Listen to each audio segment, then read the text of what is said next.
सिराज उल हक साहब, गुज़िश्ता रोज़ डोनाल्ड लू ने जो प्रेस कॉन्फ्रेंस की और कहा कि जी साइफर कहानी झूठी थी, इसकी तरदीद कर दी, आप कैसे देखते हैं सारे मामले को? मैंने उनकी प्रेस कॉन्फ्रेंस नहीं सुनी है मैडम, और सुनी सुनाई चीज़ों पर तबसरा करना मेरे लिए मुमकिन नहीं है।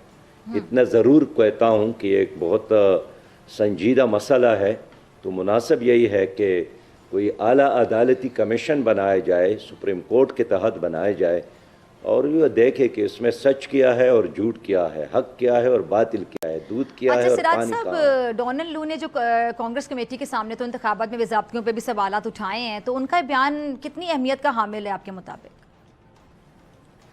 देखिए, एक तो अमेरिका का ये हक़ नहीं है कि वो हमारे मामलात में मुदाखलत करे। हम हमेशा इस चीज़ की मुखालिफत रहें, और पाकिस्तान की जो सियासी जमातें हैं उनको अपने मामलात में मुदाखलत की दावत देते हैं। मैं समझता हूँ ये मुल्क की सॉवरेंटी के, मुल्क की वक़ार के, मुल्क की इज़्ज़त की, मुल्क की ख़ुददारी के ख़िलाफ़ है।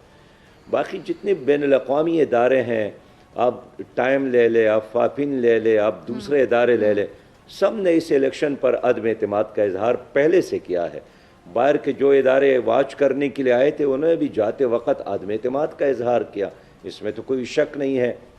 लेकिन अमेरिका का हमें नसीहत करना या हमें जमहूरियत का दर्स देना ये बिल्कुल मुनासिब इसलिए नहीं है कि ख़ुद अमेरिका का रवैया क्या है दुनिया के साथ, इंसानों के साथ, फ़लस्तीन के साथ, मज़लूमों के साथ, ख़ुद अमेरिका के अंदर रहते हुए वहाँ के मुसलमानों के साथ।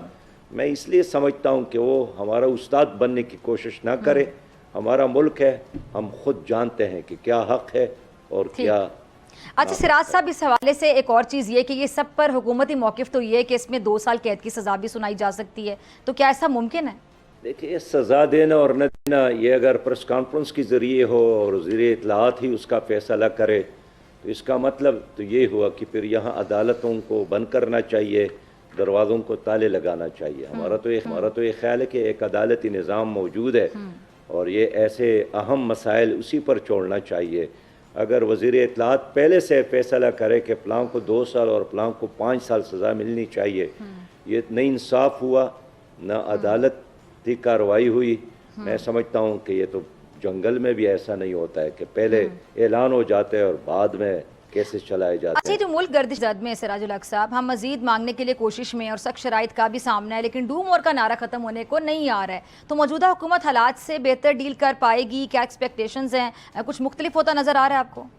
मौजूदा हुकूमत ने हल्फ उठाने से कबल ऐलान किया था कि हम मज़ीद कर्ज़े लेंगे और IMF की तरफ जाएंगे और उसी दरवाज़े और उसी चौखट पर सजदरेज होंगे जिसके पहले वो आदी है।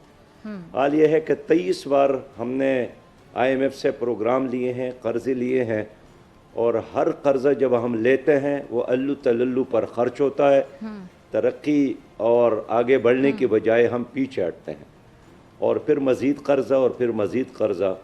तो कर्ज़ों की मईशत कभी भी तरक्की नहीं कर सकती। इसने हमारी मईशत का बेड़ा गर्क कर दिया, और मौजूदा हुकूमत ने आती ही जिस रास्ते का इंतखाब किया है ये सरतापा नुकसानदेह है, खसारा ही खसारा है, और मईशत बेहतर नहीं होगी। नए टैक्सेस लगेंगे, कीमतों में इजाफा होगा, महंगाई में इजाफा होगा, अफरात ज़र में इजाफा होगा, शरई सूद में इजाफा होगा, खसारे में इजाफा होगा।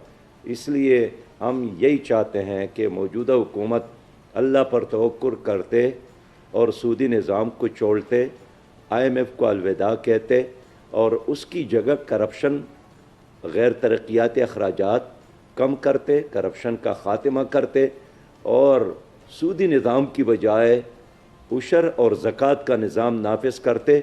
मेरा ईमान और यकीन है कि अल्लाह की तरफ से रहमत के दरवाज़े खुलते, पाकिस्तानी आवाम का एतमाद बढ़ता और कर्ज़ों की मईशत से हमें निजात मिलती। सब्सक्राइब करें और बेल दबाएं ताकि कोई खबर रह न जाए।